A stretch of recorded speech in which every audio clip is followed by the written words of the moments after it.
Johnny's Creative Writing, WIP, version 3.0.4 by Johnny McIvor.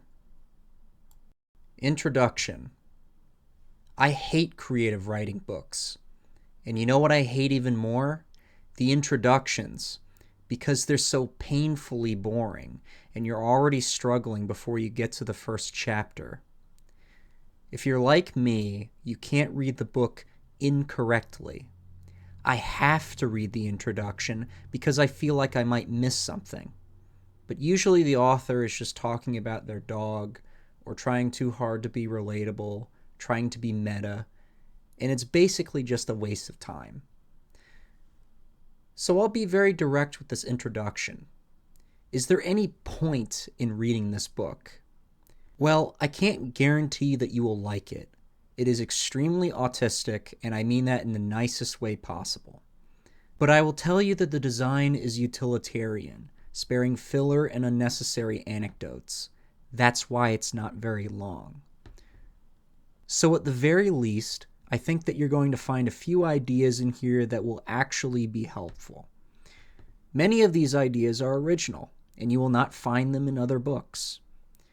The text was influenced by a very obscure and revolutionary school of thought called rational science, a system of reasoning that is far ahead of its time. I would like to clarify, this is not a comprehensive guide. I am not a master of fiction or yet a published author. This is better thought of as a collection of notes or a semi-guide that deals with some aspects of the craft. In other words, I believe that I have mastered a few elements of fiction, and then I can explain those elements in a semantic fashion.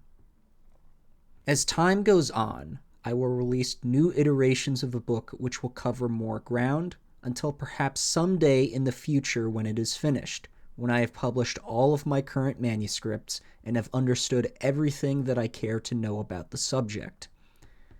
Ultimately, my intention here is not to raise anyone to the level of a master or to get them to believe in all of my points.